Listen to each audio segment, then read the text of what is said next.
ഒരു ഡോക്ടർ എന്ന നിലയിൽ കാതുകുത്തലുമായി ബന്ധപ്പെട്ട് ഒരുപാട് സംശയങ്ങളുമായി രോഗികൾ വരാറുണ്ട്. കാത് കുത്തുന്നത് എവിടെയാണ്, എപ്പോൾ ചെയ്യുന്നതാണ് നല്ലത്, എങ്ങനെ ചെയ്യുന്നതാണ് നല്ലത്, അതിനെക്കുറിച്ചുള്ളൊരു സംശയ നിവാരണ വീഡിയോയുമായാണ് ഞാൻ ഡോക്ടർ സനേന, കാരിതാസ് ഫാമിലി ഹോസ്പിറ്റലിലെ ENT സർജൻ ഇന്ന് നിങ്ങളുടെ മുമ്പിലെത്തുന്നത്. ഒരു കുഞ്ഞു ജനിച്ചാൽ എപ്പോൾ കാതുകുത്തണം, എങ്ങനെ കാതുകുത്തണം, ആരുടെ അടുത്ത് പോയി കാതുകുത്തണം, ഇതെല്ലാം ഒരു സംശയമാണ് അല്ലേ?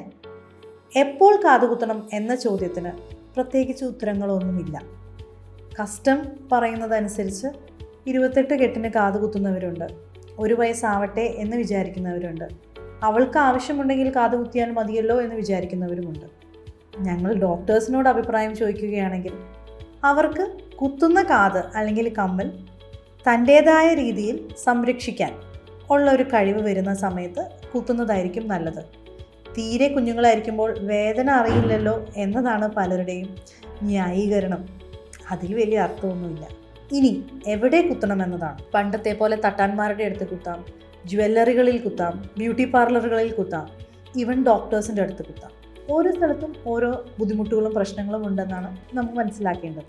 പണ്ടത്തെ തട്ടാന്മാരുടെ രീതിയിൽ കാത് കുത്തുന്നവർക്ക് ഉപയോഗിക്കുന്ന അതേ നീഡിൽ തന്നെയാണ് പല പേഷ്യൻസിനും ഉപയോഗിക്കുന്നത്, അല്ലെങ്കിൽ പല കുട്ടികൾക്കും ഉപയോഗിക്കുന്നത്. ജ്വല്ലറികളിലുള്ള ഗൺ ഷോട്ട് വെച്ചിട്ടുള്ള ഇയർ പിയേഴ്സിങ് ചെയ്തു കഴിഞ്ഞാൽ വേദന കുറവാണ് എന്ന് ധരിക്കുന്നവരുണ്ട്.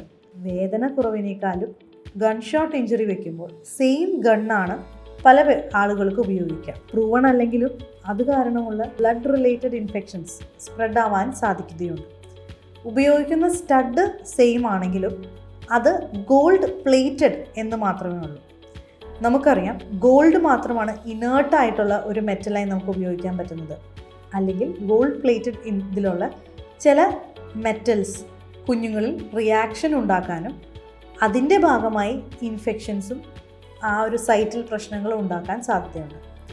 ലോങ് ടേം സ്റ്റഡീസ് പറയുന്നത് ഗൺ ഷോട്ട് ഇയർ പിയേഴ്സിങ് കാരണമുള്ള ഇയർ ഹോൾ ഭാവിയിൽ ടയർ വരാനോ അല്ലെങ്കിൽ കട്ടി കുറഞ്ഞതാവാനോ ഉള്ള സാധ്യതകളുണ്ട്. ഡോക്ടേഴ്സായ നമ്മൾ എന്താണ് ചെയ്യാറ്?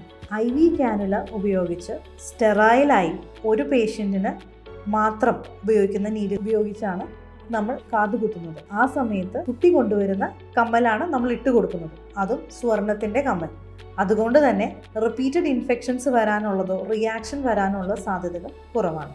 അപ്പോൾ എവിടെ, എപ്പോൾ, എങ്ങനെ എല്ലാം മനസ്സിലായോ?